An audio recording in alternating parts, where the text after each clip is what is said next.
Hello and welcome to our online class of week 5.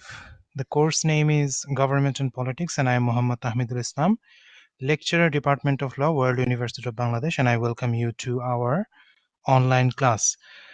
আমাদের পঞ্চম সপ্তাহের অনলাইন ক্লাসে আপনাদের সবাইকে স্বাগত জানাচ্ছি। আমাদের এই সপ্তাহে আমরা আলোচনা করব পলিটিক্যাল থিওরিজ পার্ট 2। আশা করি আপনারা সবাই আমাকে শুনতে পাচ্ছেন।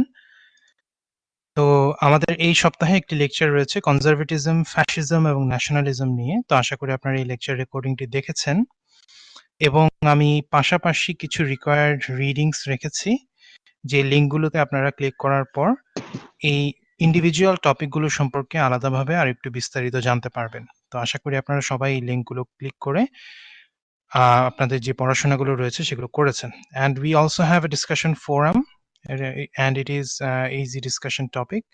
So এখানে আপনারা যেটা করবেন যে you have to write at least 3 strengths and 3 weaknesses of these political ideologies separately. কনজারভেটিজমের 3টা স্ট্রেংথ লিখবেন বা 3টা ভালো দিক, and কনজারভেটিজমের 3টা খারাপ দিক লিখবেন। পাশাপাশি ফ্যাসিজম এবং ন্যাশনালিজম এই দুটোরও আলাদা আলাদাভাবে 3টা করে ভালো দিক এবং খারাপ দিক or strengths and weaknesses. So এটা স্ট্রেংথ বলতে গেলে সবসময় ভালো দিকই আপনাকে দেখতে হবে বিষয়টা তা না, যে একটা আইডিওলজির স্ট্রেংথ কোনটা কিংবা একটা আইডিওলজির অ্যাপ্লিকেশনটা ভালো হবে কোন কিভাবে ওটা অ্যাপ্লাই করলে। সো সেদিকটাতেও আপনারা ফোকাস করে তার স্ট্রেংথটা, তার শক্তিটা আপনি উল্লেখ করবেন এবং তার দুর্বলতাগুলো কি কি রয়েছে সেগুলো আপনি উল্লেখ করবেন। And we have our full marks is 10. You have to type in the online text box, সেখানে আপনি টাইপ করে 600 ওয়ার্ডের মধ্যে আপনাকে এটা 22 তারিখে কমপ্লিট করে জমা দিতে হবে। And time extension will not be given. এই অ্যাক্টিভিটির ক্ষেত্রে আপনাদের কোনো রকম টাইম এক্সটেনশন থাকবে না। So please participate in this activity as soon as possible. যত দ্রুত সম্ভব আপনারা এই অ্যাক্টিভিটিতে পার্টিসিপেশন নিশ্চিত করবেন।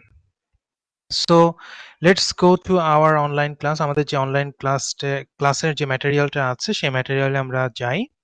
Conservatism, fascism and nationalism. So আমাদের আজকের আলোচনার বিষয় হচ্ছে 3টি ডিফারেন্ট পলিটিক্যাল আইডিওলজি। এই 3টি ডিফারেন্ট পলিটিক্যাল আইডিওলজি নিয়ে আমরা আজকে আলোচনা করব। So the first one is conservatism. Conservatism is a political theory that believes in traditional family values and individualism in the running of a society. So প্রত্যেকটা political আইডিওলজির দিকে তাকালে আমরা দেখব সেই পলিটিক্যাল আইডিওলজি গুলো কিন্তু একটা সমাজকে রান করার জন্য, একটা সমাজ ব্যবস্থা কিভাবে চলবে সেই সমাজ ব্যবস্থাটা নিয়ে কাজ করে। আমি আশা করি আপনারা সবাই আপনাদের যে মাইক্রোফোন আছে সেই মাইক্রোফোনগুলো অবশ্যই অফ করে রাখবেন। Kindly mute your মাইক্রোফোনস in order to not interfere in the online class. Online ক্লাসের জন্য আপনাদের কোনো রকম ইন্টারফিয়ারেন্স না ক্রিয়েট হয় তার জন্য আপনারা দয়া করে মাইক্রোফোনগুলো অফ করে রাখেন। সো কনজারভেটিজমও একটা পলিটিক্যাল আইডিওলজি, যে পলিটিক্যাল আইডিওলজিটার মূল যে বিলিফ সিস্টেম কিংবা মূল যে বিশ্বাস, সেই বিশ্বাসটাই হচ্ছে যে ট্রেডিশনাল ফ্যামিলি ভ্যালুস, যে ট্রেডিশনালি যে পরিবারের যে ভ্যালুগুলো রয়েছে, পরিবার ভিত্তিক কিংবা ট্রেডিশনাল সমাজের যে ভ্যালুটা আছে, যে মূলনীতিগুলো রয়েছে, সেই মূলনীতিগুলোতে কনজারভেটিজম বিশ্বাস করে।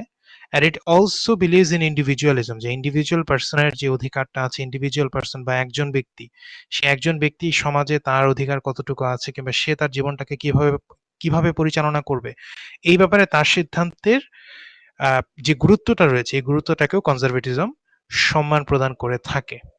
Conservatism seeks to conserve or preserve the good ideas and mechanisms that make a society great and focus on their gradual development rather than uprooting them altogether.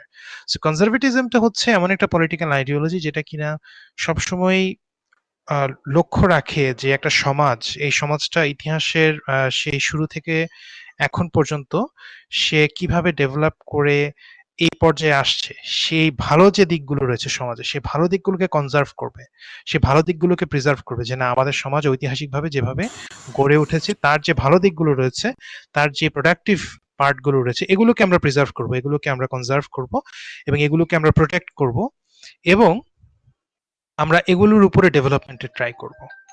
So এই জিনিসটা সবসময় কনজারভেটিজম চেষ্টা করে থাকে। এবং কনজারভেটিজমের সাথে অন্যান্য অনেক র্যাডিক্যাল যে আইডিওলজিস গুলো রয়েছে, অনেক আইডিওলজিস রয়েছে যে সেগুলো রেভলিউশনের উপর বেস করে করা, কিংবা রেভলিউশনটাকে সেই আইডিওলজি গুলো সাপোর্ট করে থাকে। কিন্তু conservatism does not support revolution, কোনো রকম রেভলিউশন কিংবা কোনো ধরনের আপনার আপরুটিং অফ দ্য পলিটিক্যাল আইডিওলজি, এই বিষয়গুলোকে কিন্তু তারা কখনোই সাপোর্ট করে না। তারা সাপোর্ট করে গ্র্যাজুয়াল ডেভেলপমেন্ট, যে আমরা সমাজে ডেভেলপমেন্ট করব, কিন্তু সমাজের যেই ফ্যাব্রিকটা আছে, সমাজের যেই আপনার কাঠামোটা রয়েছে, সেই কাঠামোকে ভেঙে কখনো আমরা ডেভেলপমেন্ট করব না। So conservatism, due to its emphasis on tradition, is usually hijacked by religious fanatics to gain popular support. So conservatism কি হয়, অনেক সময় দেখা যায় যে রিলিজিয়াস ফ্যানাটিক্স যারা রয়েছে, তো যারা হাইপার রিলিজিয়াস আছেন, তো অনেক ক্ষেত্রে দেখা যায় তারা কি করেন, কনজারভেটিভ আইডিয়াসটাকে একটা স্কেপগোট হিসেবে দেখেন, কিংবা একটা ভেহিকেল হিসেবে দেখেন, যে আমি কি করতে পারি, কনজারভেটিভ আইডিয়াটাকে নিজের রিলিজিয়াস আইডিয়ার সাথে ম্যাচ করে, কিংবা রিলিজিয়াস আইডিয়াটাকে কনজারভেটিজমের মোড়কে সাজিয়ে আমি যদি ম্যাস পিপলের কাছে এই আইডিয়াটা মার্কেট করতে পারি, বা আইডিয়াটা ম্যাস পিপলকে কনভিন্স করাতে পারি, তাহলে সেক্ষেত্রে ম্যাস পিপল আমার আইডিওলজিটাকে গ্রহণ করবে, এবং আলটিমেটলি আমি সেই কনজারভেটিজমটাকে ব্যবহার করে ক্ষমতায় আরোহণ করতে পারবো। সো কনজারভেটিজম যে আইডিয়াটা, সেটা কিন্তু actually it's not religious at all. মানে কনজারভেটিজম আইডিয়াটা শুধুমাত্র সমাজটাকে ফোকাস করে, সমাজের ভালো দিকটাকে ফোকাস করে, এবং রেভলিউশনকে সে অপছন্দ করে।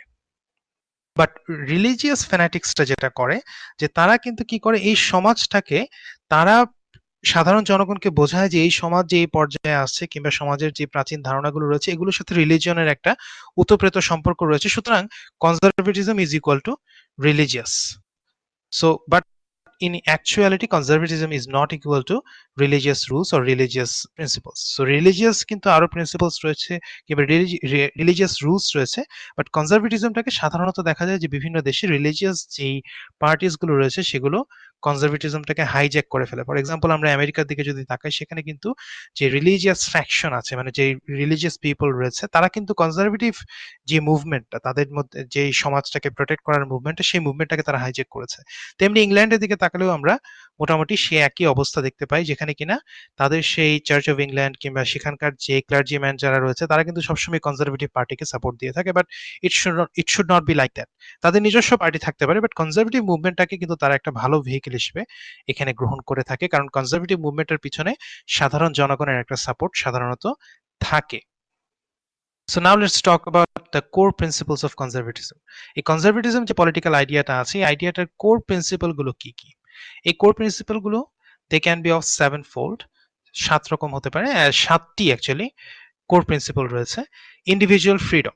সো কনজারভেটিজম প্রথমত বিশ্বাস করে যে একজন ব্যক্তি পার্সোনালি তার অধিকার রয়েছে তার জীবনটাকে সে কিভাবে পরিচালনা করবে। So individual persons rights to decide on his or her own fate is protected by the conservative principle. Conservative principle আমাদেরকে এই কথাটাই বলে যে একজন ব্যক্তি তার জীবনটা কিভাবে পরিচালনা করবে, তার ব্যক্তিগত জীবনে সে কোন সিদ্ধান্ত গ্রহণ করবে, সে ব্যাপারে আমাদের সর্বোচ্চ সম্মান রয়েছে, এবং সর্বোচ্চ আমরা সেখানে কোনো রকম হস্তক্ষেপ করব না।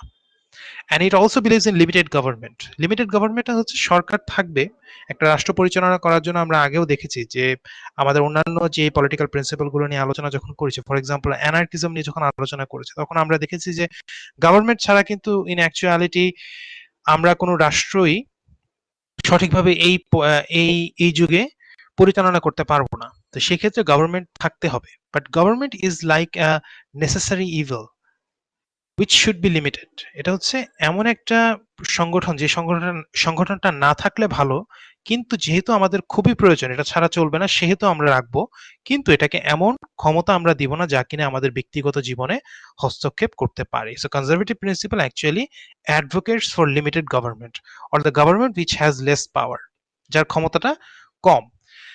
Also number 3 principle is the rule of law.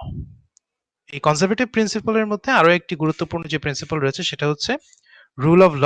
So এটাও অনেক গুরুত্বপূর্ণ একটা প্রিন্সিপাল, এবং এর মানেটা হচ্ছে যে আইনের শাসন।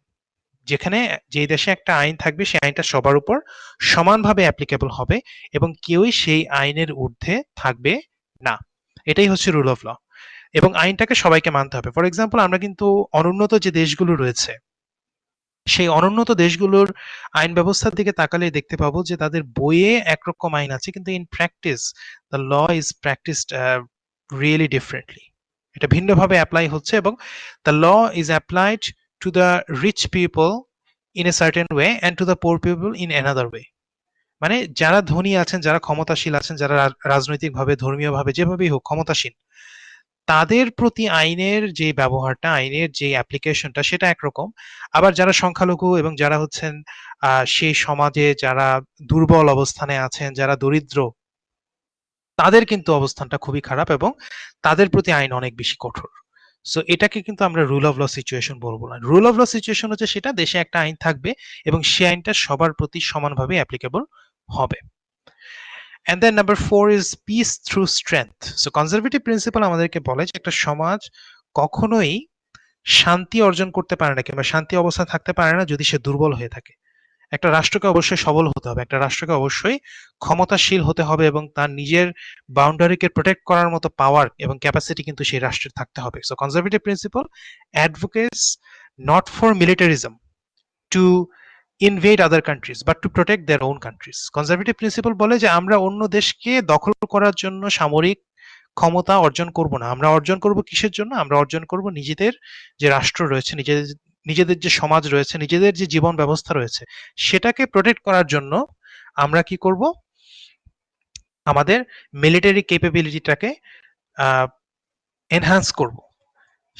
সেই এনহ্যান্সমেন্টের মাধ্যমে কিন্তু আলটিমেটলি আমরা পিস অর্জন করব। Because if our military is not strong enough and our neighbors are not our friends, those neighbors are going to one day or another, they are going to invade us and they are going to annex our land into their country.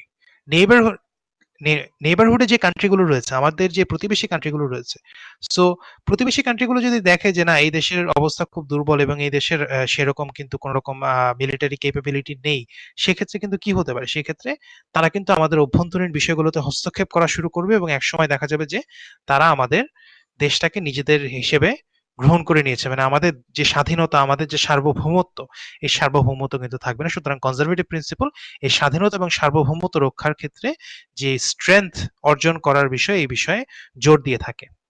And then fiscal responsibility. So fiscal রেসপন্সিবিলিটিটার হচ্ছে শাব্দিক অর্থটা হচ্ছে যে অর্থনৈতিকভাবে স্বাবলম্বী হওয়া এবং অর্থনৈতিকভাবে রেসপন্সিবলি কাজ করা, দায়িত্বশীলভাবে কাজ করা। যে আমি একটা দেশের প্রধান হিসেবে যেভাবে ইচ্ছে সেভাবে খরচ করব এবং আমার যতটুকু ক্যাপাসিটি আছে সেই ক্যাপাসিটির বাইরে গিয়ে ঋণ করে হলেও ডেভেলপমেন্ট প্রজেক্টে কাজ করব, সেটাকে কনজারভেটিভ প্রিন্সিপাল সাপোর্ট করে না। কনজারভেটিভ প্রিন্সিপাল বলে যে একটা দেশে যতটুকু পরিমাণ মনিটারি ক্যাপাসিটি আছে ততটুকু পরিমাণই সে তার জনগণকে দিবে।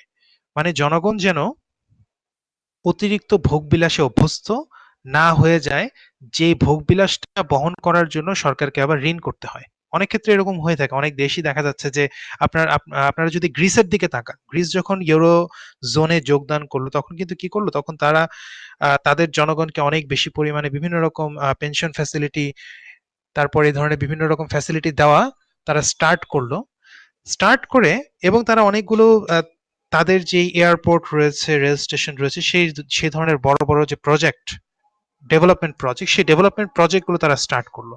সো ডেভেলপমেন্ট প্রজেক্টগুলোতে হিউজ অ্যামাউন্ট অফ ইউরো তারা খরচ করলো এবং আলটিমেটলি দেখলো যে তাদের নিজস্ব কোনো ইউরো তো নেই, নিজস্ব কোনো রকম মনিটারি ফান্ড নেই এবং তারা এত পরিমাণ ঋণ করেছে, সেই ঋণের যেই ইন্টারেস্টটা, সেই ইন্টারেস্টটা তারা পর্যন্ত দিতে পারছে না। তারা ডিফল্ট করলো এবং ডিফল্ট করার পরে কি হলো? সেই দেশের একেবারে খুব খারাপ অবস্থা। তারপরে জার্মানি, ফ্রান্স, এইসব দেশ কিন্তু আলটিমেটলি তাকে খুব সহজ শর্তে ঋণ প্রদান করে আলটিমেটলি তাকে সেই ঋণের জর্জরিত অবস্থা থেকে উদ্ধার করলো। সেটাই হচ্ছে ফিসকাল রেসপন্সিবিলিটির নেস কিংবা ফিসকাল ইররেসপন্সিবিলিটির একটা বড় উদাহরণ। সো কনজারভেটিভ প্রিন্সিপাল বলে যে না, ফিসকালি একটা দেশকে রেসপন্সিবল হতে হবে এবং রেসপন্সিবলি সে খরচ করবে। দেশের জনগণ যা চায় সেটাই তাকে দেওয়া যাবে না, সেখানে দেখতে হবে যে সেই দেশের সেই ক্যাপাসিটিটা আছে কি নেই। And then number 6, free market. So free market প্রিন্সিপালটা হচ্ছে যে market should be free for everyone to access and everyone to get the service that they want and get the goods that they want. মার্কেটটাকে অন্যান্য অনেক দেশ কি করে, free হিসেবে রাখে না, তারা বিভিন্ন রকম রুলস রেগুলেশনস এবং বিভিন্ন রকমের দেখা যায় যে তাদের পরিচিত ব্যক্তিদেরকে বিভিন্ন রকম ফ্যাসিলিটি দেওয়ার মাধ্যমে তারা মার্কেট অ্যাক্সেসটাকে রেস্ট্রিক্টেড করে রাখে। আপনারা যদি ইজ অফ বিজনেস ইন্ডেক্সটা দেখেন, সেই ইজ অফ বিজনেস ইন্ডেক্সটা দেখলেই কিন্তু আপনারা বুঝতে পারবেন যে কোন কোন দেশের মার্কেট ফ্রি এবং কোন কোন দেশের মার্কেট ফ্রি না। যে দেশে আপনি সহজেই ব্যবসা বাণিজ্য করতে পারবেন সেই দেশে হচ্ছে বেশি ফ্রি মার্কেটটাকে সাপোর্ট করে। আর যে দেশে আপনি সহজে ব্যবসা বাণিজ্য করতে পারবেন না, আপনাকে বিভিন্ন রকম অনুমতি গ্রহণ করতে হবে, বিভিন্ন রকম সার্টিফিকেট নিতে হবে, বিভিন্ন রকমের আপনার লাইসেন্স গ্রহণ করতে হবে, এবং অনেক ধরনের চড়াই উতরাই পেরিয়ে আপনি যদি লাইসেন্স পানও, আলটিমেটলি দেখবেন যে সেই লাইসেন্সটাও পেয়েও আপনি কিন্তু কাজ করতে পারছেন না। কেন কাজ করতে পারছেন না? কারণ হচ্ছে সেখানে অলরেডি মনোপলিস্টিক বিজনেসম্যানরা আপনার সেই মার্কেটটাকে দখল করে বসে আছে এবং তারা আপনাকে সেখানে সঠিকভাবে ব্যবসা করতে দিচ্ছে না। এটাই হচ্ছে restricted market. So free market প্রিন্সিপালটাকেও কিন্তু কনজারভেটিভ যেই পলিটিক্যাল থিওরি রয়েছে সেটা সাপোর্ট করে থাকে, এবং আমরা এটাও দেখি যে আমেরিকা, ইউকে, অস্ট্রেলিয়া, নিউজিল্যান্ড, তো এইসব দেশগুলোতে যেখানে কনজারভেটিভ প্রিন্সিপাল এর অ্যাপ্লিকেশন রয়েছে সেই সব দেশে কিন্তু আপনি সহজেই বিজনেস করতে পারেন, এবং সেই সব দেশে অনেকেই বিজনেস করে অনেক ডেভেলপড হয়েছে যারা কিনা খুব একটা অসুবিধার সম্মুখীন হয়নি। অপরদিকে আপনি যদি অন্যান্য অনুন্নত দেশগুলোর দিকে তাকান, যে চায়নার দিকে যদি তাকান, চায়নাতে গিয়ে কিন্তু আপনি সহজে ব্যবসা করতে পারবেন না। আপনাকে বিভিন্ন রকম নিয়ম কানুন, বিভিন্ন রকম রেস্ট্রিকশন সেখানে দেওয়া হবে। সেই রেস্ট্রিকশনের কারণে কিন্তু আপনি ফ্রি মার্কেট যে সুবিধাটা রয়েছে সেই সুবিধাটা আপনি সেখানে পাবেন না। And then lastly human dignity. So human ডিগনিটিটার সাথে ইন্ডিভিজুয়াল ফ্রিডমটার অনেক বড় একটা সম্পর্ক রয়েছে, but in a sense human dignity means the intrinsic value of a human being. একটা মানুষের যে ভ্যালু রয়েছে, একটা মানুষের যেই ইচ্ছা এবং তার নিজস্ব সিদ্ধান্ত গ্রহণের যে ক্ষমতা রয়েছে, সেই ক্ষমতাটাকে কনজারভেটিভ প্রিন্সিপাল সমর্থন প্রদান করে থাকে এবং সেটাকে সম্মান প্রদান করে থাকে। অন্যান্য অনেক পলিটিক্যাল প্রিন্সিপাল রয়েছে যে প্রিন্সিপালগুলো আসলে একজন মানুষকে ইন্ডিভিজুয়ালি দেখতে চায় না, হিউম্যান বিইংকে তারা দেখে হচ্ছে পার্ট অফ এ গ্রুপ। যে আপনি যদি ন্যাশনালিজমের দিকে তাকান, তাহলে ন্যাশনালিজম আপনাকে দেখবে হচ্ছে কি পার্ট অফ এ নেশন। যে একটা নেশন রয়েছে, সে নেশন গ্রুপটার একটা ক্ষুদ্র পার্ট আপনি, সুতরাং আপনার সে ভ্যালুটা নেশনের কাছে খুবই তুচ্ছ। বাট কনজারভেটিভ প্রিন্সিপাল আপনাকে বলে যে you have your own human dignity, and this dignity and this human rights will be respected by the government. সরকার আপনার হিউম্যান ডিগনিটিটাকে অবশ্যই রেসপেক্ট করতে বাধ্য, এবং আপনার সিদ্ধান্ত আপনি নিজের মতো করে গ্রহণ করবেন, এবং সেই সিদ্ধান্ত গ্রহণ করতেও কনজারভেটিভ প্রিন্সিপাল আপনাকে সহায়তা করবে। So conservatism takes different shapes and forms in different countries. Conservatism in India is vastly different from conservatism in UK.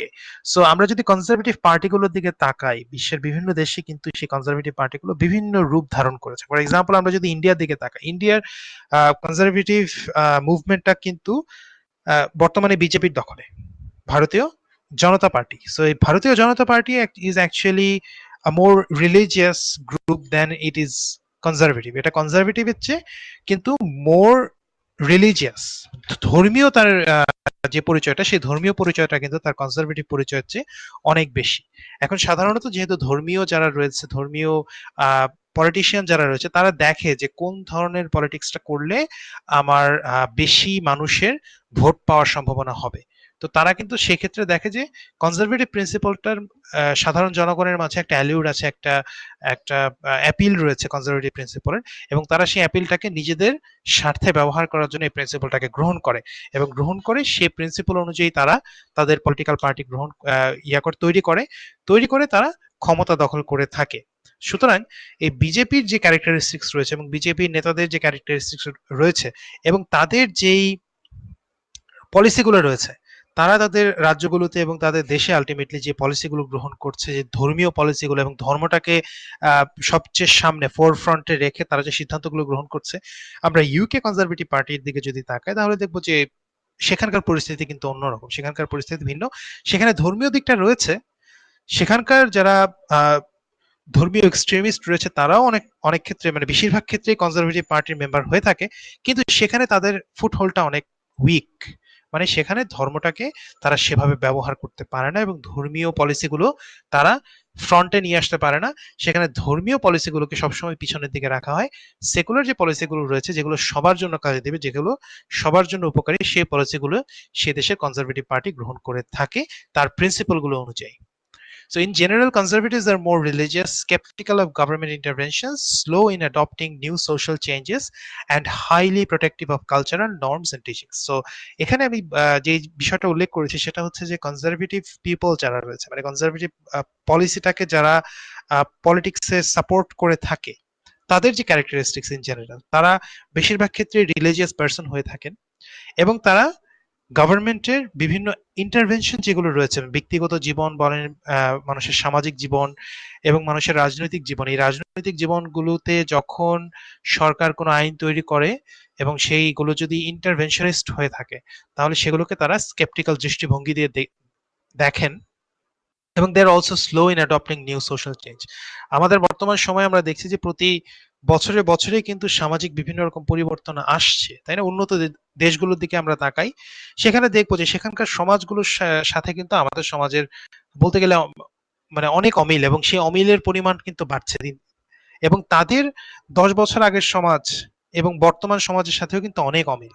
যে 10 বছর আগে তাদের সমাজটা যেমন ছিল, বর্তমানে কিন্তু তেমন নেই, কারণ there are a lot of changes happening in their societies, and conservative people are actually slow in adopting those changes because আমাদের মূল মূল প্রিন্সিপাল, যেটা কনজারভেটিভ প্রিন্সিপালের মূল অংশটাই আমাদেরকে বলে যে সোশ্যাল চেঞ্জটাকে তারা অতটা সাপোর্ট করে না if that change does not bring about a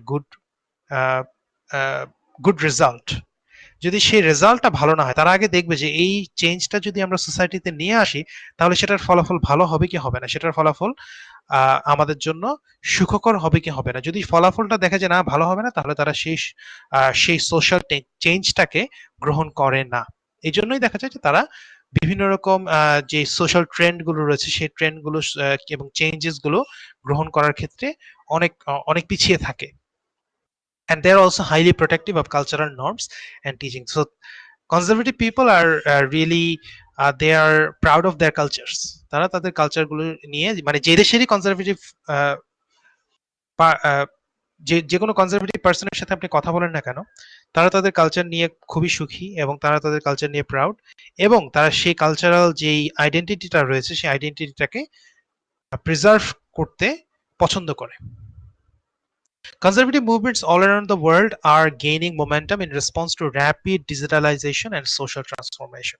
So, এই যে আমাদের সোশ্যাল মিডিয়ার যুগে যেভাবে সমাজের বিভিন্ন স্তরে বিভিন্ন রকম পরিবর্তন আসছে এবং খুব দ্রুত যে পরিবর্তনগুলো আসছে, তো অনেক ক্ষেত্রে আমরা আসলে জানি না যে এই পরিবর্তনগুলো ভালো নাকি খারাপ, এই পরিবর্তনগুলোর ফলাফল আলটিমেটলি কি হবে। তো আমাদের এই সমাজের পরিবর্তনগুলো যখন সাধারণ মানুষজন দেখছে, তারা কিন্তু অনেক ক্ষেত্রেই ভীত হয়ে পড়ে, এবং সেই ভীতি থেকে অনেক ক্ষেত্রে দেখা যায় যে তারা এই কনজারভেটিভ প্রিন্সিপালটাকে রাজনীতির হাতিয়ার হিসেবে গ্রহণ করতে চায়, এবং সেই কনজারভেটিভ প্রিন্সিপালটাকে ব্যবহার করে তারা চায় যে এই পরিবর্তনটাকে যেভাবেই হোক একটা কন্ট্রোলের মধ্যে নিয়ে আসতে, যে এটা যদি আমরা নিয়ন্ত্রণ করতে পারি, হয়তোবা আমাদের সমাজের যে কোহেশনটা রয়েছে, আমাদের সমাজের যে বাস্তবিক অবস্থান রয়েছে, সে অবস্থানটা টিকে থাকবে। সো কনজারভেটিভ প্রিন্সিপালটা বেসিকলি যেই বিষয়টা নিয়ে ফোকাস করে সেটা হচ্ছে social cohesion first of all, and then social preservation. সামাজিক যে নিয়ম কানুনগুলো রয়েছে, সামাজিক যে সাংস্কৃতিক যে বিষয়গুলো রয়েছে, সেগুলোকে রক্ষা করা, সেগুলোকে প্রিজার্ভ করা নিয়ে কিন্তু কনজারভেটিভ প্রিন্সিপাল কাজ করে থাকে, এবং কনজারভেটিভ প্রিন্সিপালের যেই অ্যাপিলটা রয়েছে সাধারণ মানুষের মধ্যে, সেই অ্যাপিল কিন্তু বর্তমানে দিন দিন বাড়ছে। ওকে, সো আমরা conservative principal of political theory নিয়ে আলোচনা করলাম। তো আপনাদের কি কোনো প্রশ্ন রয়েছে এই কনজারভেটিভ প্রিন্সিপালের উপরে? আপনাদের কোনো প্রশ্ন কিংবা কোনো মন্তব্য যদি থাকে তাহলে বলতে পারেন।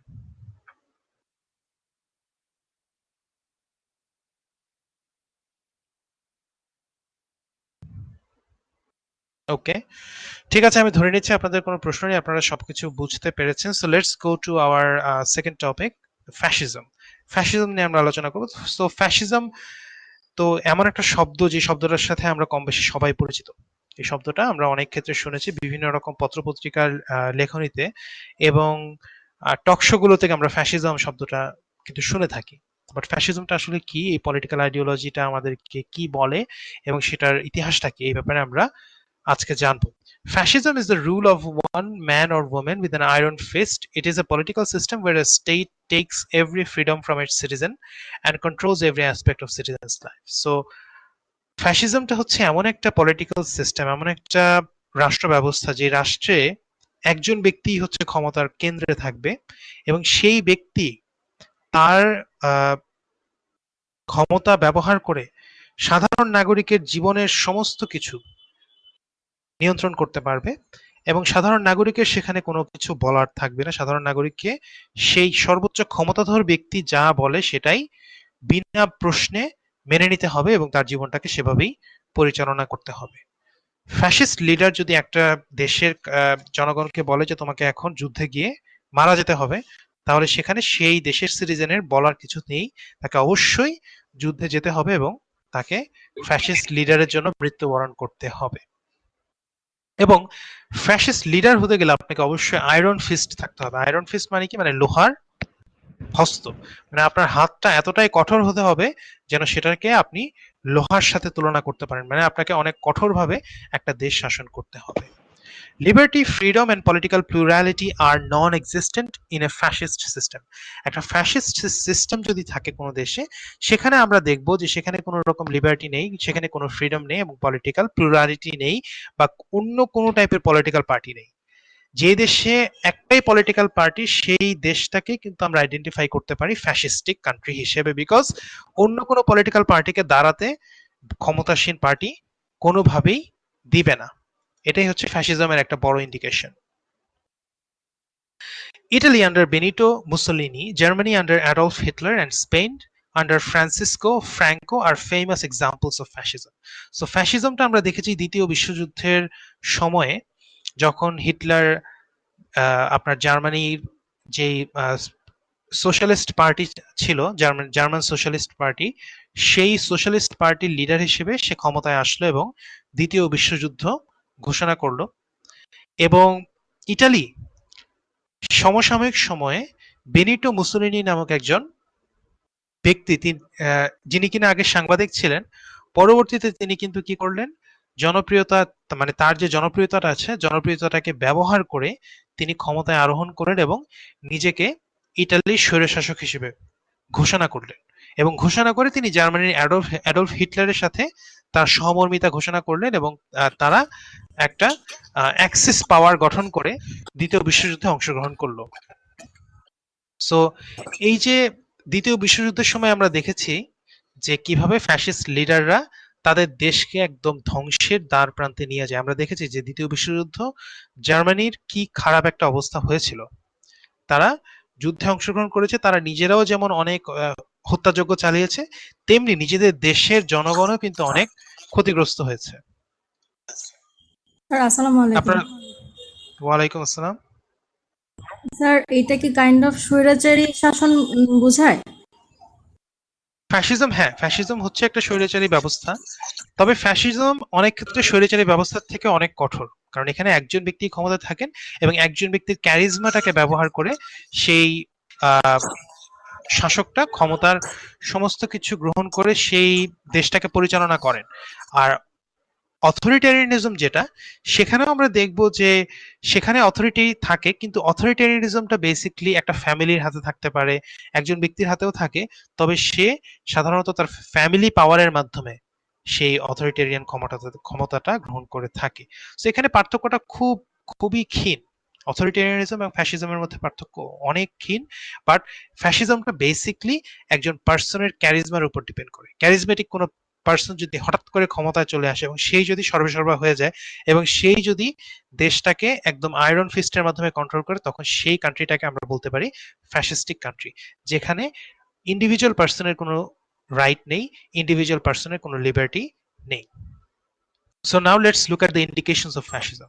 Fascism এর কিছু ইন্ডিকেশন থাকে। Number 1 is the creation of a personality cult. একটা পার্সোনালিটি কাল্ট ক্রিয়েট হবে। কাল্ট মানে কি? কাল্ট হচ্ছে ক্ষুদ্র একটা সংগঠন, ক্ষুদ্র সংগঠনের মতো, যেটা কিনা একজন ব্যক্তিকে অনেকটা এমন একটা পর্যায়ে নিয়ে যায় যে এই ব্যক্তি কোনো ভুল করতে পারে না। মানে একজন লিডার, সেই লিডারকে এমন একটা পর্যায়ে তারা নিয়ে যাবে যে এই লিডার কোনো ভুল করতে পারে না এবং এই লিডার যা বলবে তাই আমরা মানতে সবসময় বাধ্য এবং তাই সেই দেশের জনগণ মানতে বাধ্য, এমন একটা পারসেপশন তারা সবসময় তৈরি করবে। এটা হচ্ছে ফ্যাসিজমের একটা বড় indication. And then promoting xenophobia masked as patriotism. So fascistic leader সাধারণত যেটা করে থাকে যে ক্ষমতায় তার যে গ্রিপটা রয়েছে, তার যেই হাতটা রয়েছে, সেই হাতটাকে আরো বেশি শক্ত করার জন্য সে কি করবে, সে দেশের জনগণকে বোঝাবে যে তোমাকে মানে দেশের জনগণকে দেশপ্রেমিক হতে হবে এবং দেশপ্রেমিকটা হওয়ার নাম করে সে কিন্তু জিনোফোবিয়াটাকে প্রমোট করবে। বা জিনোফোবিয়ার মানে হচ্ছে আপনার জাতিবিদ্বেষ, মানে ভিন্ন কোনো জাতকে, ভিন্ন কোনো ব্যক্তিকে এবং সাধারণত যেটা হয় যে নেইবারলি কান্ট্রি যেগুলো রয়েছে সেই নেইবারহুড কান্ট্রি গুলোকে ঘৃণা করানোর মাধ্যমে সে তার দেশের জনগণের যেই চোখটা আছে সেই চোখটা অন্যদিকে ফিরিয়ে দেবে, যে আমার দিকে তাকিও না, আমি যে অন্যায় করছি সেই অন্যায়টা দিকে না তাকিয়ে তুমি তাকাও হচ্ছে তোমার নেইবারের দিকে, তারা কেন উন্নত হয়ে যাচ্ছে, তারা কেন আমাদের আমাদের যেই রাজনৈতিক ব্যবস্থা আছে, আমাদের যে সামাজিক যে রীতিনীতি রয়েছে সেখানে তারা কেন হস্তক্ষেপ করছে, সেদিকে তোমরা তাকাও। সুতরাং দেশের জনগণকে কিন্তু সে এক প্রকার আলটিমেটলি ইয়ে করবে, এক ধরনের ফ্রড ব্যবহার করে সে জিনোফোবিয়াটাকে উস্কে দিবে। and then identifying a common enemy and blaming everything on that enemy. যেমন জার্মানির ক্ষেত্রে আমরা দেখেছি অ্যাডলফ হিটলার সবসময়ই জার্মান জাতির যে দুঃখ দুর্দশা যাই আছে না কেন, যত অবস্থা আছে না কেন, সবকিছুর জন্য একটা গ্রুপকে দায়ী করত, সেটা হচ্ছে জিউস। যে জার্মানিতে জিউসরা আছে এবং তারাই সবকিছুর জন্য দায়ী। এই দায়ীটা প্রত্যেক দেশে আমরা দেখবো যে যেখানেই আমরা সেই ফ্যাসিস্টিক লিডার দেখেছি, সেই ফ্যাসিস্টিক লিডাররা কিন্তু সেই দেশেরই সংখ্যালঘু যারা রয়েছে তাদেরকে কোনো না কোনো ভাবে টার্গেট করেছে এবং সেই দেশের সংখ্যাগুরু যারা জনগণ রয়েছে সেই সংখ্যাগুরু জনগণকে ব্যবহার করেছে সেই সংখ্যালঘু জনগণকে নির্যাতন, হত্যা, অত্যাচার করতে, যেন সেই দেশের সংখ্যালঘু মানে সংখ্যাগুরু যারা রয়েছে তারা যেন কোনোভাবেই সেই ফ্যাসিস্টিক লিডারের ক্ষমতাটাকে প্রশ্নবিদ্ধ না করে থাকে। সো জার্মানির ক্ষেত্রে আমরা দেখেছি যে সবকিছুর জন্য ইহুদিদেরকে তারা দোষ দিত এবং আলটিমেটলি যেটা হয়েছে তারা 46 লক্ষ এবং অনেক অনেক বেশি, তার থেকেও বেশি, প্রায় 50 লক্ষ ইহুদিকে কিন্তু তারা গ্যাস চেম্বার এবং বিভিন্নভাবে কিন্তু তারা হত্যা করেছে। and emphasizing on military enrichment rather than social welfare. So একটা দেশের সরকারের দায়িত্ব কিন্তু শুধুমাত্র সামরিক ক্ষমতা বৃদ্ধি নয়, সে দেশের জনগণ ভালো আছে কিনা, সে দেশের জনগণ ঠিকমতো চিকিৎসা সেবা পাচ্ছে কিনা, খাদ্য, বস্ত্র, বাসস্থান এই সুযোগ সুবিধাগুলো পাচ্ছে কিনা, এটা এনশিওর করাও কিন্তু একটা দেশের সরকারের দায়িত্ব। কিন্তু এই দায়িত্বগুলোর দিকে ফোকাস না করে শুধুমাত্র মিলিটারি এনরিচমেন্টের দিকেই কিন্তু এই ফ্যাসিস্টিক লিডার ফোকাস করে থাকে এবং সেখানেই সবচেয়ে বেশি খরচ করে থাকে। জার্মানির ক্ষেত্রেও আমরা দেখেছি, আবার ইটালির ক্ষেত্রেও আমরা দেখেছি যে যত অর্থ তারা গ্রহণ করত, যত অর্থ তারা জনগণের কাছ থেকে ট্যাক্সের মাধ্যমে গ্রহণ করত, বেশিরভাগই খরচ করতো তারা মিলিটারি এনরিচমেন্টের দিকে এবং নিজেদের সুযোগ সুবিধার দিকে। তারা কিন্তু সাধারণ জনগণের ভালোর জন্য তেমন কোনো কিছু করতো না। And then wide spread nepotism and corruption. So fascism মানেই হচ্ছে সেখানে নেপোটিজম থাকবে। আমি যদি ফ্যাসিস্টিক লিডার হই, আমি যদি এমন ভাবে আচরণ করি যে I am the king of the country, রাজার মতো আচরণ, তাহলে অবশ্যই আমি আমার পরিবারের মেম্বার যারা রয়েছে তাদেরকে আমি রাজনৈতিক ক্ষমতাগুলো দেব এবং তাদেরকে আমি সরকারি যেই বড় বড় যে পজিশনগুলো রয়েছে সেই পজিশনগুলোতে আমি তাদেরকেই নিয়োগ দেব এবং সরকারি যে প্রজেক্টগুলো রয়েছে সেই প্রজেক্টগুলোতে আমার আত্মীয় স্বজনের যে ব্যবসা বাণিজ্য রয়েছে সেই ব্যবসা বাণিজ্যগুলোকেই আমি অপরচুনিটি দিব সে প্রজেক্টগুলোতে কাজ করার জন্য, দুর্নীতি করার মাধ্যমে। সুতরাং দুর্নীতি এবং স্বজনপ্রীতি ফ্যাসিজমের একটা অন্যতম বৈশিষ্ট্য। যে দেশে এই বিষয়গুলো থাকবে সেই দেশটাকে আমরা বলতে পারি যে সেই দেশটা ফ্যাসিস্টিক টেন্ডেন্সি রয়েছে সেই দেশের পলিটিক্সে। Suppression of mass media and utilization of government propaganda to stoke fear and anger among the population. So fascistic কান্ট্রিতে আমরা দেখব যে সেই দেশের যে সরকার আছে সেই সরকার কিন্তু সবসময় দেশের জনগণের একটা ভয়ের মধ্যে রাখতে চায় যে যে বাইরের শত্রু তোমাদেরকে আক্রমণ করবে, যে কোনো সময় আক্রমণ করতে পারে এবং আক্রমণ করলে তোমাদেরকে রক্ষা করার মতো কেউ থাকবে না, আমি একমাত্র কিং আর আমি একমাত্র লিডার যে কিনা তোমাদেরকে রক্ষা করতে পারবো। সুতরাং আমি যদি কোনো অন্যায় করি সেক্ষেত্রে তোমরা সে অন্যায়ের বিরুদ্ধে কোনো কথা বলো না, কারণ আমি একমাত্র তোমাদেরকে বাহিরের শত্রু কিংবা যেই হোক না কেন, যে কোনো একটা গ্রুপ, কোন একটা ধর্মের গ্রুপ কিংবা কোন একটা জাতিগত গ্রুপ, সেই গ্রুপ থেকে আমি তোমাদেরকে রক্ষা করতে পারি, আর কেউ রক্ষা করতে পারে না। সো এই ভুল ধারণাটা ফ্যাসিস্টিক লিডার সেই দেশের জনগণকে কিন্তু দিবে, এবং সেই দেশের জনগণকে সবসময় তারা ভয়ের মধ্যে রাখতে যাবে। এবং ম্যাস মিডিয়া যেটা আছে, সেই ম্যাস মিডিয়াটাকে তারা সবসময় কন্ট্রোল করবে। নিজস্ব যেই সরকারি প্রপাগান্ডা রয়েছে, সেই সরকারি প্রপাগান্ডা তারা যে কোনো ভাবেই হোক, বিলবোর্ডের মাধ্যমে হোক, তারপর খবর প্রচার করার মাধ্যমে হোক, টিভি চ্যানেলের মাধ্যমে হোক, ইন্টারনেটের মাধ্যমে হোক, ইউটিউব চ্যানেলের মাধ্যমে হোক, যাই হোক না কেন, এখনকার দিনে তো এখন আপনার প্রপাগান্ডা গুলো এতটাই আধুনিক হয়েছে, এতটাই স্মার্ট হয়েছে যে আপনি কখন গভর্নমেন্ট প্রপাগান্ডা গ্রহণ করছেন আপনি বুঝতেও পারবেন না। বিষয়টা এরকম যে তারা গভর্নমেন্ট প্রপাগান্ডাটাকে এতটাই অ্যাম্পলিফাই করবে সরকারি টাকা দিয়ে, যে আপনি বুঝতে পারবেন না যে কোনটা অ্যাকচুয়াল নিউজ আর কোনটা হচ্ছে ফেক নিউজ। সো এগুলো হচ্ছে ফ্যাসিজমের indication. Fascism requires a charismatic leader to implement its harsh measures upon people who will suffer immense pain and loss of life for a supposed greater good. So fascistic যে সিস্টেমটা আছে, এই সিস্টেমটার মধ্যে দেখবো যে একজন ক্যারিজমেটিক লিডার থাকবেন। লিডারের গুণগান সেই সারা দেশেই থাকবে, অথচ লিডার কিন্তু actually is not a good person. Actually that leader is only caring about that person and that person's family's interest. মানে সেই লিডার সবসময় তার নিজের এবং তার নিজের পরিবারের উন্নতির কথাই কিন্তু চিন্তা করেন, কিন্তু তিনি জনগণকে এমন একটা ভুল ধারণা দেন এবং সেটাকে বারবার প্রচারের মাধ্যমে সেটাকে সত্যে পরিণত করেন, মানে সাপোজড ট্রুথে পরিণত করেন। সেটা তো আসলে সত্য না, কিন্তু জনগণ এটাকে ধরে নেয় যে না সত্য, এই লিডার আমাদের কথা ভাবে, এই লিডার আমাদের লিডার।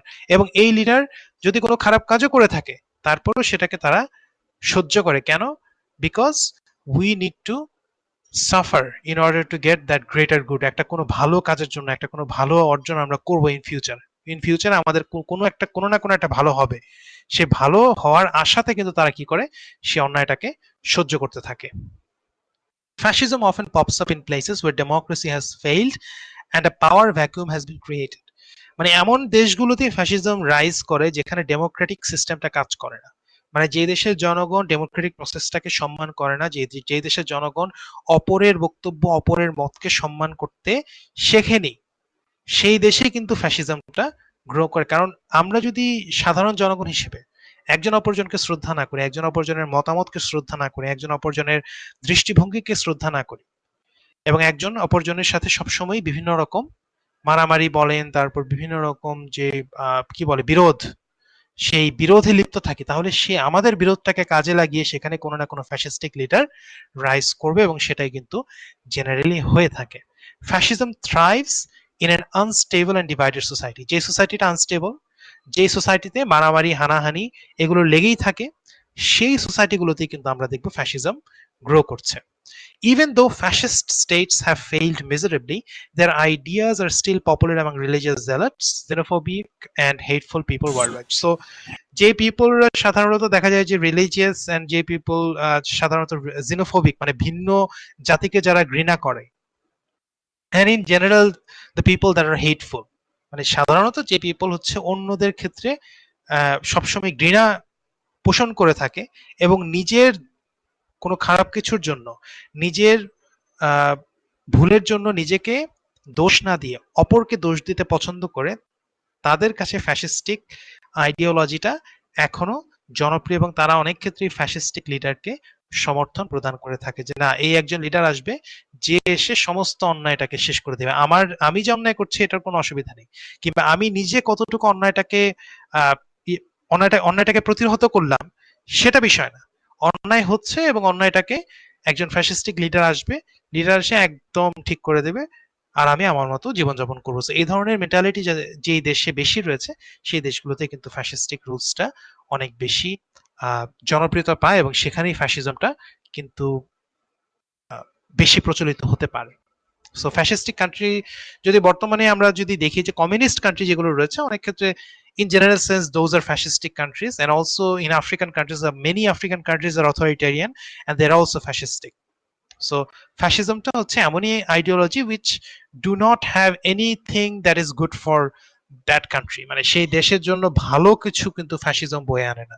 ফ্যাসিজম যেসব দেশেই চালু হয়েছিল সেসব দেশ অনেক সাফার করেছে এবং সেসব দেশ অনেক পিছিয়ে গিয়েছে, যদিও সেই দেশের জনগণ তখন বিশ্বাস করতো যে না আমরা এগিয়ে যাচ্ছি, কিন্তু আসলে fascistic countries never prosper, they only get worse and worse. তাদের সিচুয়েশন কিন্তু সবসময় খারাপ হতে থাকে, কিন্তু সেই দেশের জনগণ যেহেতু তারা মিসইনফর্মড, মানে তারা যেহেতু গভর্নমেন্ট প্রপাগান্ডা গ্রহণ করতে ব্যস্ত, সেক্ষেত্রে তারা মনে করে তারা উন্নত হচ্ছে, কিন্তু আসলে তারা উন্নত হচ্ছে না। সো এটা হচ্ছে আমাদের ফ্যাসিজমের উপরে আলোচনা। আশা করি আপনারা বুঝতে পেরেছেন। তো ফ্যাসিজমের বিষয়ে আপনাদের কি কোনো প্রশ্ন কিংবা কোনো রকম মন্তব্য আছে কিনা? যদি কোনো প্রশ্ন থাকে কিংবা কোনো মন্তব্য থাকে তাহলে করতে পারেন।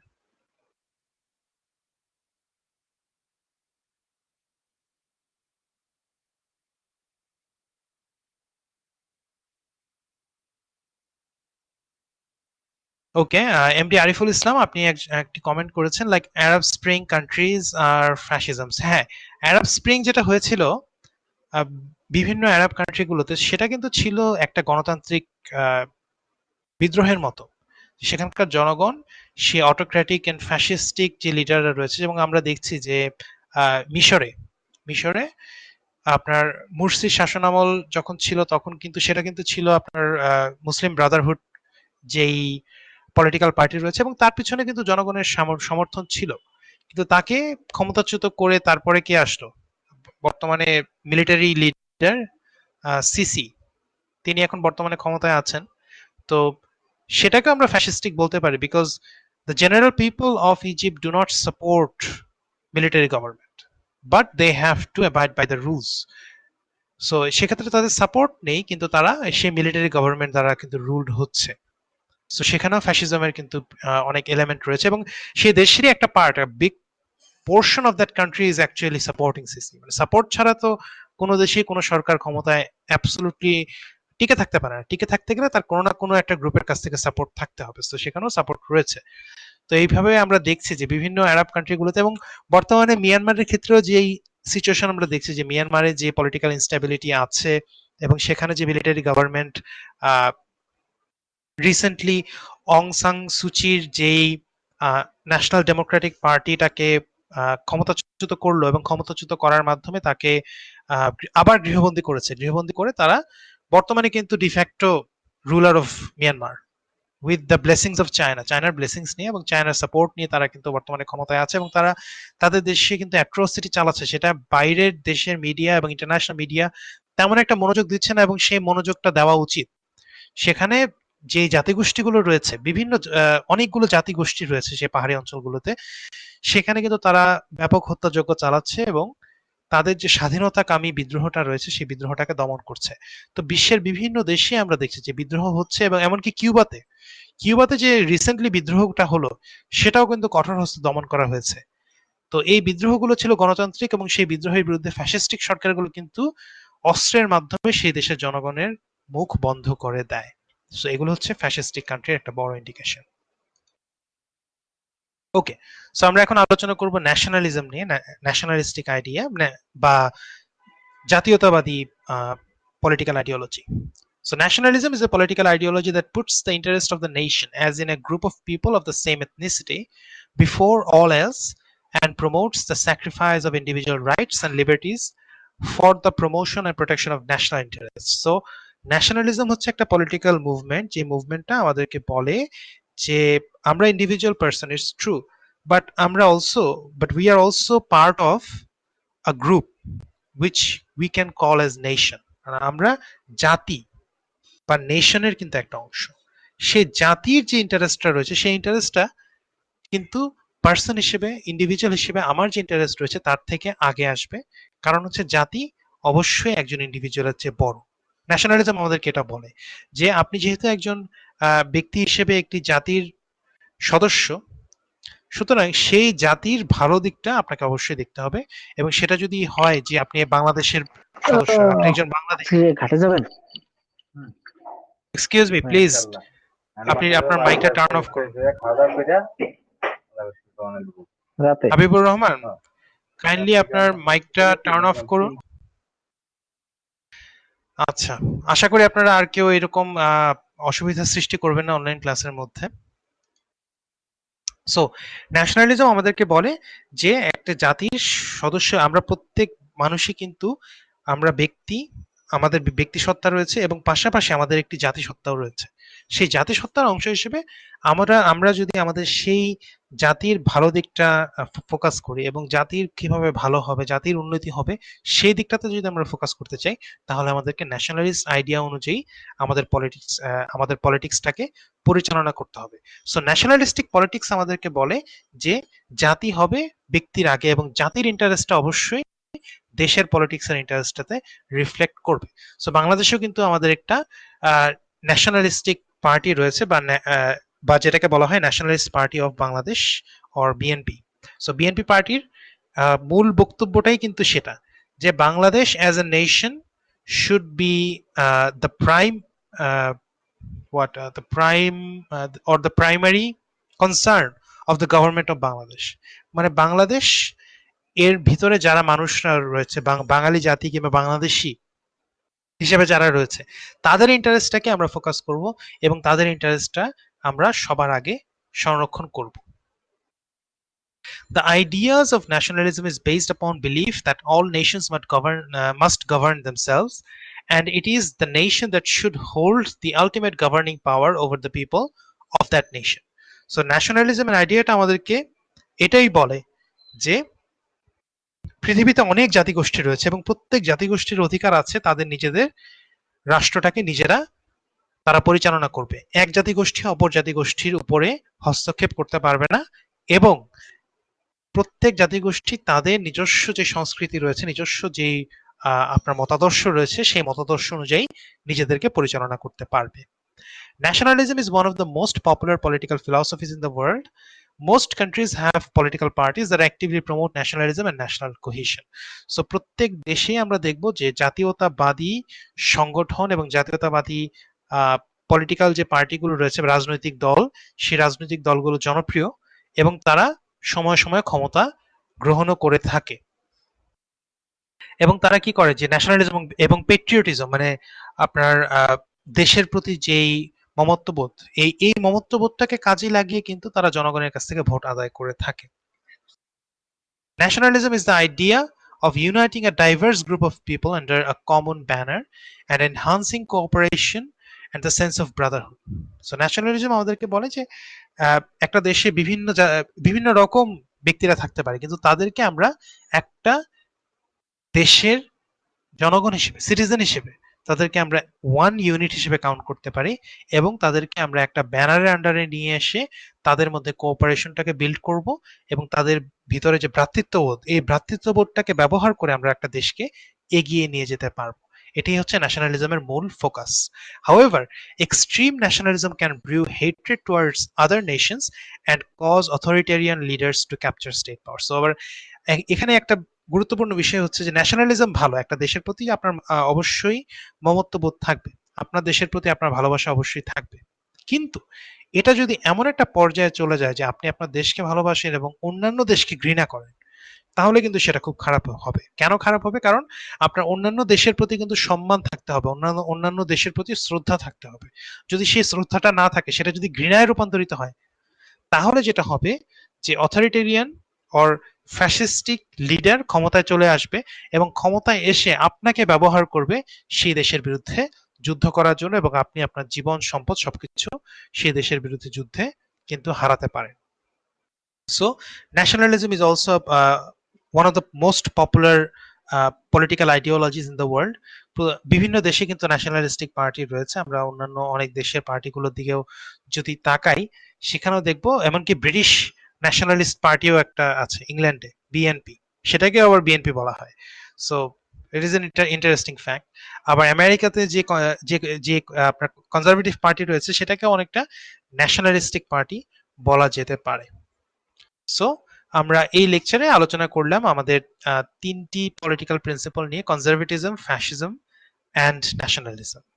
এই তিনটি প্রিন্সিপালের মূল বক্তব্যগুলো কি কি, তিনটি প্রিন্সিপালের ইন্ডিকেশন এবং এই প্রিন্সিপালগুলো আমাদেরকে কি কোন বিষয়ে ফোকাস করতে বলে, কোন বিষয়টা কিংবা কিভাবে তারা তাদের পলিটিক্সটাকে পরিচালনা করে, এই বিষয়ে আমরা জানলাম। তো আশা করি আপনারা লেকচার কন্টেন্টটা বুঝতে পেরেছেন।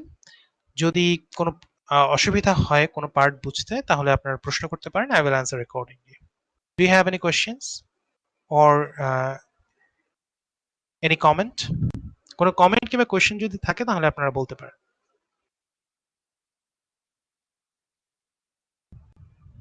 আসসালামু আলাইকুম স্যার। ওয়ালাইকুম সালাম। এমডি জুয়েল হোসেন বলুন। স্যার, এই উইকের ফোরামটাই বুঝতে পারিনি স্যার, যদি একটু বুঝিয়ে দিতেন, ফোরাম সম্পর্কে কিছু বলতেন তাহলে। আচ্ছা, ফোরাম সম্পর্কে আমি ক্লাসের শুরুতে বলেছি, তারপর আবার বলছি। আমাদের এই উইকে যে ডিসকাশন ফোরামটা আছে সেখানে আপনাকে কনজারভেটিজম, ফ্যাসিজম এবং ন্যাশনালিজম এই তিনটা প্রিন্সিপালের স্ট্রেংথ লিখতে হবে 3টা করে অ্যাটলিস্ট, আর উইকনেস লিখতে হবে 3টা করে অ্যাটলিস্ট। মানে কনজারভেটিভ প্রিন্সিপালটা, কনজারভেটিভ পলিটিক্যাল প্রিন্সিপালের শক্তিগুলো কি কি, মানে তার ভালো দিকগুলো কি কি, তাই না, তার স্ট্রেংথ গুলো কি কি, আবার তার উইকনেস গুলো কি কি, মানে কোন দিকে সে উইক, কোন দিকে সে একটা দেশ পরিচালনার ক্ষেত্রে দুর্বল, এই বিষয়গুলো আপনি কমপক্ষে 3টা করে লিখবেন। আবার ফ্যাসিজমের ক্ষেত্রে একই রকম, আবার ন্যাশনালিজমের ক্ষেত্রেও একই রকম। আচ্ছা, এবং স্যার এই লেখাটা লিখতে হবে আপনাকে 600 ওয়ার্ডের মধ্যে। স্যার তো স্যার জোরাবো, আমাকে বলুন বলুন। জি স্যার, কনজারভেটিজম স্যার যদি একবার আপনি নিজের ভাষায় বলতেন স্যার। হ্যাঁ, নিজের ভাষায়, well, everything which you see here are all my words, এগুলো যা আছে সবই আমার ভাষায়, এবং আমি এতক্ষণ যা বলেছি মোটামুটি সবই আমার নিজের ভাষায়। বাট কনজারভেটিজম যদি আমি এক কথায় প্রকাশ করতে চাই তাহলে আমি বলবো, যে কনজারভেটিজম হচ্ছে এমন একটা প্রিন্সিপাল, সেই প্রিন্সিপালটা আমাদেরকে বলে যে একটা সমাজ, সেই সমাজটা অতীত থেকে বর্তমানে যেভাবে গড়ে উঠেছে, যেভাবে চলে এসেছে, সেই সমাজের নিশ্চয়ই কিছু ভালো দিক রয়েছে, সেই ভালো দিকগুলোকে আমাদের সংরক্ষণ করতে হবে। সেই সামাজিক যে রীতিনীতিগুলো রয়েছে, সংস্কৃতিগুলো রয়েছে, সেই ভালো যে অংশগুলো রয়েছে সেগুলোকে আমরা আইডেন্টিফাই করব এবং সংরক্ষণ করব, সেগুলোকে শ্রদ্ধা করব, এবং পাশাপাশি যে দিকগুলো খারাপ রয়েছে সেই দিকগুলোর আমরা গ্র্যাজুয়ালি আস্তে আস্তে উন্নতি করার চেষ্টা করব। আমরা সমাজকে একেবারে না ভেঙে সমাজটাকে গ্র্যাজুয়ালি উন্নতি করব, এবং আমরা একজন ব্যক্তি হিসেবে একজন ব্যক্তির তার নিজস্ব যেই অধিকারগুলো রয়েছে সেই অধিকারগুলোকে সম্মান প্রদান করব, এবং সরকারের ক্ষমতাটাকে সীমাবদ্ধ করে রাখবো। এটাই হচ্ছে কনজারভেটিভ প্রিন্সিপালের মোটামুটি, মানে মোটামুটি মূল কথা। আশা করি বুঝতে পেরেছেন।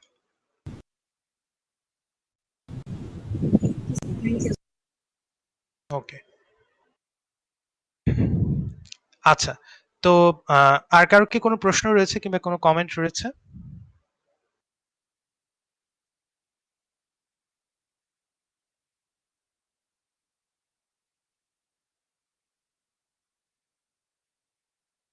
ওকে, সো আপনাদের ন্যাশনালিজম যদি ব্রিফলি একটু বলেন। আচ্ছা, জুমন আহমেদ বলেছেন ন্যাশনালিজম সম্পর্কে একটু বলার জন্য। আচ্ছা, ন্যাশনালিজম হচ্ছে জাতীয়তাবাদী পলিটিক্যাল আইডিওলজি বা জাতীয়তাবাদী রাজনীতি। তো জাতীয়তাবাদী রাজনীতি আমাদেরকে বলে যে একজন ব্যক্তি, সে একটা জাতির অংশ, এবং সেই জাতির যে স্বার্থ রয়েছে সেই জাতিটা কিভাবে উন্নত হবে, সেই জাতিটা কিভাবে সারা বিশ্বে মাথা তুলে দাঁড়াবে, সেদিকটাতে একজন ব্যক্তির অবশ্যই কিছু দায়িত্ব রয়েছে, সেই দায়িত্বটা তাকে পালন করতে হবে, এবং জাতির ভালোটা একজন ব্যক্তির ভালোর আগে, এই বিষয়টা আমাদেরকে এই ন্যাশনালিজমটা বলে। আবার ন্যাশনালিজমের মূল ফোকাসটাই হয় যে একটা দেশে অনেক ধরনের ব্যক্তিরা থাকেন, অনেক ধর্মের, অনেক গোত্রের, অনেক বর্ণের, তাই না, অনেক আইডিওলজি রয়েছে, কিন্তু এই সবার মধ্যে একটাই হচ্ছে কমন, সেটা হচ্ছে তারা সবাই একটা দেশের অধিবাসী। ফর এক্সাম্পল, আমরা যদি বাংলাদেশের দিকে তাকাই, সেখানে দেখবো যে বাংলাদেশে বিভিন্ন ধর্মের লোকরা আছেন, বিভিন্ন বয়সের লোকজন আছেন, এবং বিভিন্ন রকম তারা বিভিন্ন পলিটিক্যাল আইডিওলজির লোকজন আছে, কিন্তু তাদের মধ্যে কমন কোন জিনিসটা আছে, সে কমন একটাই জিনিস, সেটা হচ্ছে তারা বাংলাদেশের নাগরিক, দ্য সিটিজেন অফ বাংলাদেশ। তো সেই নাগরিক যেহেতু তারা কমন, সুতরাং এই কমন গ্রাউন্ডটাকে ব্যবহার করে আমরা আমাদের মধ্যে ভ্রাতৃত্ববোধটাকে জাগ্রত করতে পারি, এবং দেশের প্রতি ভালোবাসা থেকে আমরা আমাদের পলিটিক্সটাকে ব্যবহার করে একটা দেশকে উন্নত করতে পারি। এটাই হচ্ছে জাতীয়তাবাদী রাজনীতির মূল লক্ষ্য এবং উদ্দেশ্য, যে একটা দেশের মধ্যে সম্প্রীতিটাকে ব্যবহার করে সেই দেশের উন্নয়ন সাধন করা। আশা করি বুঝতে পেরেছেন। আচ্ছা, ওকে।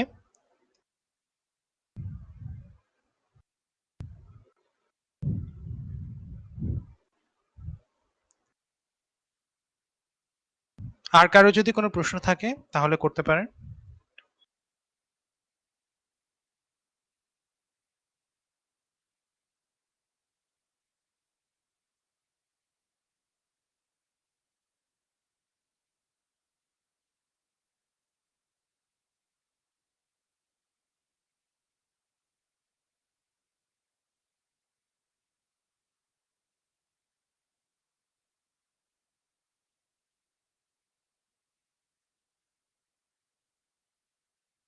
আচ্ছা, আমি ধরে নিচ্ছি আর কারো কোনো প্রশ্ন নেই। তো সেক্ষেত্রে আমরা আমাদের ক্লাসটা শেষ করতে পারি আজকে।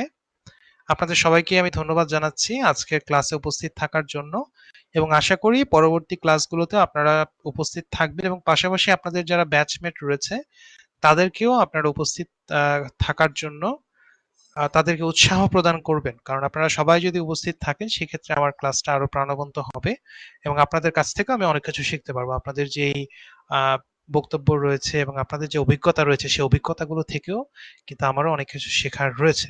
তো আশা করি আমাদের ক্লাসটা আরো প্রাণবন্ত হবে যদি আরো বেশি মানুষ, মানে আরো বেশি ছাত্রছাত্রী যদি আমাদের এই ক্লাসটাতে অংশগ্রহণ করে।